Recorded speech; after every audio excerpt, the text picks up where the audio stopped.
ఏ శుభకార్యానికైనా శుభారంభం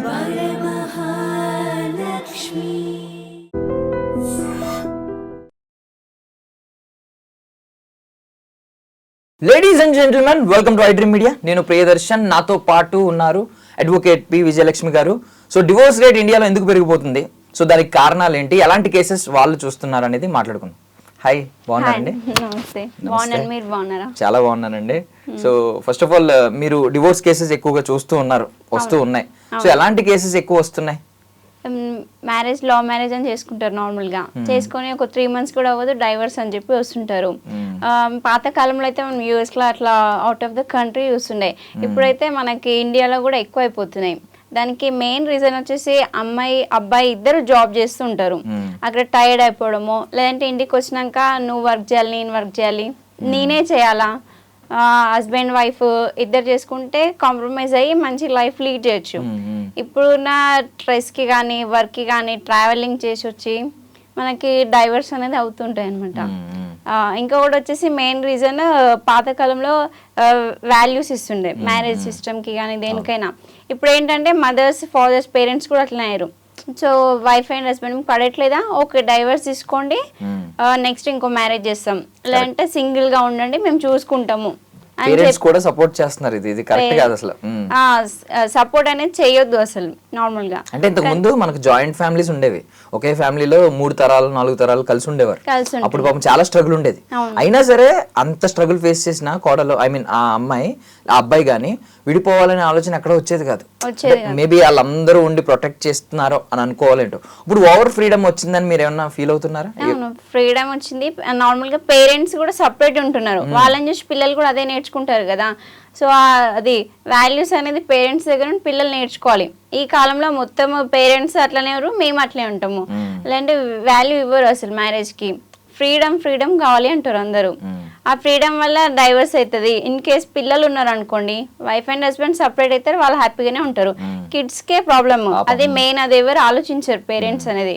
so main గా అది ఆలోచిస్తే అట్లీస్ట్ పిల్లల కోసమైనా కలిసి ఉండాలి అని చెప్పి కలిసి. సో మీ దగ్గరికి ఎవరైనా కిడ్స్ ఉన్న పేరెంట్స్ వచ్చి డివోర్స్ అప్లై చేశారు అనుకోండి, కిడ్స్ ఉన్నారని తెలిసింది, ఏం చెప్తారు మీరు? నార్మల్ గా ఒక సజెషన్ ఏమన్నా ముందు?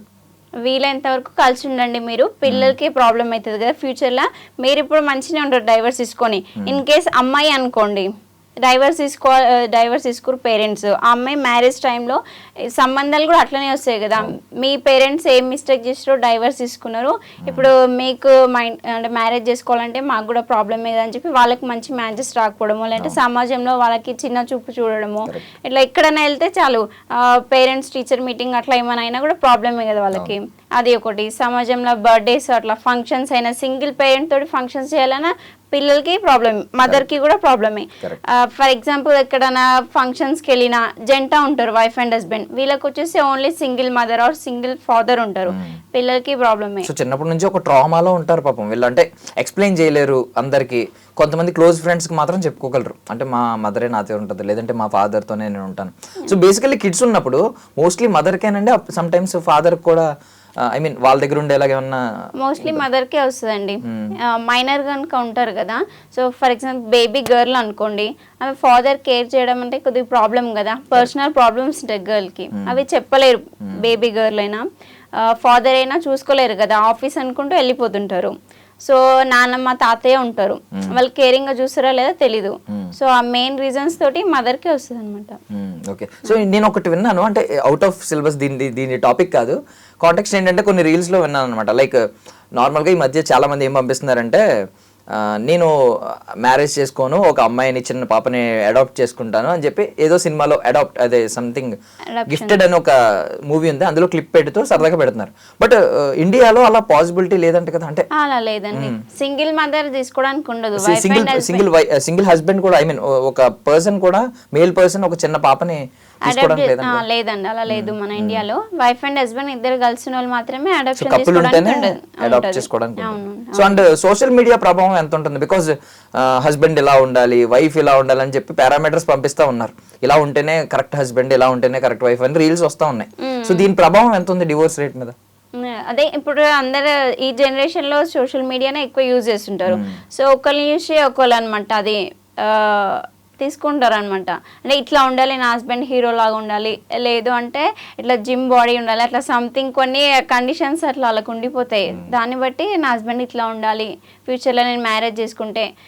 కొంతమంది ఏంటంటే పేరెంట్స్ ఫోర్స్ఫుల్ తోటి మ్యారేజ్ చేసుకుంటారు. చేసుకున్న తర్వాత ఒక 2 months అట్లా కలిసి ఉండి నచ్చడు అనమాట. ఆఫీస్కి వెళ్తే నా హస్బెండ్ ఇట్లా ఉండు, వైట్గా ఉండు అని ఏదో ఒక రీజన్స్ అట్లా కొలీగ్స్ మాట్లాడుకోవడం వల్ల అందులో డైవర్స్ అనేది వస్తుంటాయి అనమాట. అండ్ ఇంకొకటి ఏంటంటే నార్మల్గా ఇప్పుడు ఇవన్నీ ఉన్నాయి, కాంపాటబిలిటీ అనేది ఒకటి ముందు చూసుకునేవారు. ఒకప్పుడు ఏంటంటే అటు ఇటు తరాలు ఫ్యామిలీస్ చూసి ఏదో ఒక రకంగా కలిపేవి. బట్ ఇప్పుడు ఏంటంటే అబ్బాయి అమ్మాయి నచ్చితే చేసుకుంటున్నారు. ఒకవేళ ఏమన్నా కాంపాటబిలిటీ చూసుకోవట్లేదా, వీళ్ళు నాకు కరెక్ట్ అయిన వాళ్ళ లేదా అని చూసుకోవట్లేదా, వాళ్ళు చూసుకున్నా కూడా ఒపీనియన్లు మారిపోతున్నాయి అనుకుంటున్నారు తర్వాత. కొన్ని సిచ్యువేషన్స్ నా దగ్గరికి వచ్చిన ఎక్స్పీరియన్స్ ప్రకారం చెప్తున్నా. కొన్ని దాంట్లో చూసుకుంటున్నారు. ఎలా అంటే అబ్బాయి వాళ్ళు, ఫర్ ఎగ్జాంపుల్ అబ్బాయి అనుకోండి, అన్ని అబద్ధాలు చెప్పి పెళ్లి చేసుకుంటారు అనమాట. ఈ యుఎస్లో ఉంటాడు మా అబ్బాయి అని చెప్పడము, లేదంటే వీసా ప్రాబ్లం ఉండి అతను జస్ట్ విజిటింగ్ పర్పస్ వచ్చిందని చెప్పి మ్యాచెస్ అట్లా చేస్తున్నారు అనమాట. సో తెలిసిన వాళ్ళు కూడా ఏంటంటే అబద్ధాలు ఆడైనా ఒక పెళ్లి చేయాలి అంటారు కదా, ఆ రీజన్ తోటి తెలిసిన వాళ్ళు కూడా చెప్పరు. అంటే ఈ అబ్బాయి ఇట్లా ఈ రీజన్ తోటి వచ్చిందని చెప్పి మ్యారేజ్ అవుతుంది. అయిన తర్వాత అమ్మాయి కూడా ఎడ్యుకేటెడ్ కదా, ఎవరైనా ఎడ్యుకేషన్ పర్సన్కే ఇస్తారు. సో ఆ తర్వాత తెలిసిపోతుంది వాళ్ళకి, అంటే సో అండ్ సో రీజన్ వల్ల ఇండియాకి వచ్చేసిందని చెప్పి ఆ ఒక రీజన్ తోటి డైవర్స్ తీసుకుంటారు. పేరెంట్స్ కూడా అట్లే ఉంటారు అనమాట. అంటే ఇంత చదివించి మా అమ్మాయిని ఇంత జాబ్ చేస్తుంది, ఇట్లాంటి వానికి ఎందుకు ఇవ్వాలి, మనం మోసపోయినాము అన్న ఇంటెన్షన్ తోటి కూడా ఉంటారు అనమాట. అలా అంటే ఇప్పుడు డివోర్స్ ఏంటంటే త్వరగా వచ్చేస్తుంది, 6 months. ఒకప్పుడు ఏంటంటే టైం పీరియడ్ సంవత్సరాలు నడిచిన కేసులు కూడా ఉండేవి మనం చిన్నప్పుడు. తర్వాత కొంచెం 6 months లో రావడం, 6 months తర్వాత అప్లై చేసుకుంటే రావడం. సో ఇంకా షార్ట్ అయిపోతూ ఉంది టైం పీరియడ్. కొన్ని రోజులు పోతే నాకు తెలిసి ఇన్స్టాంట్ గా కూడా ఇచ్చేస్తారు అప్పటికప్పుడు. ఓకే మీరిద్దరు ఓకేనా, లాగిన్ చేయండి, ఓకే కొట్టండి అని చెప్పి మెయిల్ యాక్సెప్ట్ చేస్తాం కదా ఆ రేంజ్ లో. సో దీని వల్ల కూడా అర్థం చేసుకునే, ఒకప్పుడు ఏంటంటే కొన్ని రోజుల తర్వాత మేబీ కాంప్రమైజ్ అయిపోయి మళ్ళీ కలిసిపోయేవారు. ఇది ఈ టైం పీరియడ్ తగ్గిపోవడం వల్ల త్వరగా విడిపోతున్నారు. దీని మీద మీ అభిప్రాయం ఏంటి? మనకి చాలా కేసులలో చూసుకుంటే టైం పీరియడ్ పెట్టినా కూడా 1 year గ్యాప్ ఇచ్చినా కూడా వచ్చి మళ్ళీ మేము డైవర్స్ కావాలనే చెప్తున్నారు. సో ఫర్ ఎగ్జాంపుల్ అమ్మాయి ఏజ్ 39 అలా ఉంది అనుకోండి, ఇంకా 1 year వేస్ట్ అయితే 40 తర్వాత మ్యారేజెస్ రావు కదా, ఆ ఇంటెన్షన్ తోటి కూడా అలా అవుతుంటది అనమాట మనకి. నైస్ మంచి ఇది అభిప్రాయం. ఓకే, నాకు బేసికల్లీ ఇది నెగిటివిటీ వచ్చింది, నెగిటివ్ అభిప్రాయం ఒపీనియన్ కూడా విన్నాను చాలా మంది దగ్గర. మీరు చెప్పిన రీజన్ ఇప్పుడు అర్థమైంది. అంటే వయస్సు ఇంకా ముందుకెళ్లే కొద్దీ వాళ్ళకి అవకాశాలు తగ్గిపోతాయి. అమ్మాయికైనా మ్యారేజ్ చేసుకోవడం, అబ్బాయికైనా అంతే. అబ్బాయికైనా కొద్దిగా ఛాన్స్ ఉంటుంది, అమ్మాయికి కష్టం కదా. ఇన్ కేస్ 40 మ్యారేజ్ చేసుకున్నా కూడా పిల్లలు పుట్టడం అదంటే ప్రాబ్లం అవుతుంది కదా. సో అలా అనమాట. సో డివోర్స్ రేట్ మొత్తం మీద మన చిన్నప్పటి నుంచి ఇప్పటి వరకు చూసుకుంటే ఓవర్ ద 10 years 20 years చూసుకుంటే ఖచ్చితంగా పెరిగిందని అనుకుంటున్నాను. థ్యాంక్ యూ అండి, thank you so much for your valuable time. Thank you. That's all for now. This is Darshan signing off.